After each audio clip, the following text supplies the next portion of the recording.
एक दिन एक खूबसूरत गांव में, जहां पहाड़ों के पीछे बसे एक छोटी सी लड़की माया रहती थी। माया का एक ख्वाब हमेशा से था कि वो जादू की दुनिया में होती, और इसलिए वो हमेशा जंगलों का सफर करती रहती।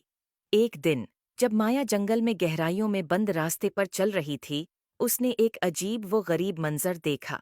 एक दरख्त के नीचे झाड़ियों और पत्तों के नीचे एक छोटा सा खाकी बकिस छिपा हुआ था। उसकी सतह पर एक अजीब रोशनी चमक रही थी, और माया को महसूस हो रहा था कि उसके गर्द एक राज है। माया ये देखकर बहुत खुश हो गई, और उसने देर न की। वो उस खाकी बक्स को धीरे से साफ करने लगी।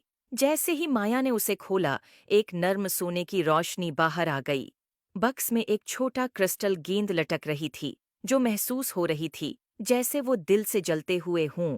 माया ने गेंद को हाथ में लिया और उससे एक अजीब रोशनी महसूस की।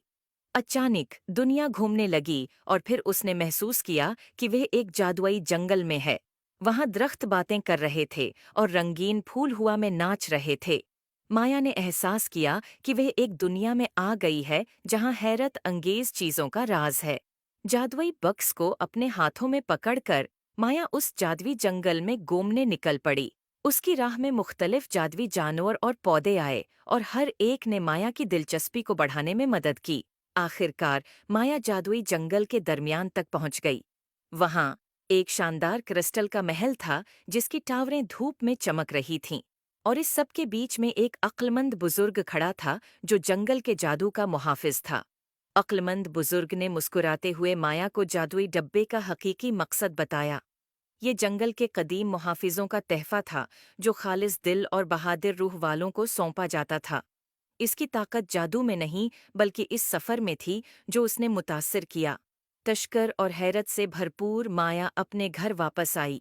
इसके दिल में नई हिकमत और हैरत की रोशनी भरी हुई थी। और अगरचा उसने जादुई जंगल को पीछे छोड़ दिया था, लेकिन उसकी जादुई महमात की यादें हमेशा उसके साथ रहेंगी, इसे याद दिलाते हुए कि हकीकी जादू खुद पर यकीन और तखय्युल की ताकत में है। उम्मीद है आपको स्टोरी पसंद आए होगी। Thanks for watching. Please like and subscribe my YouTube channel.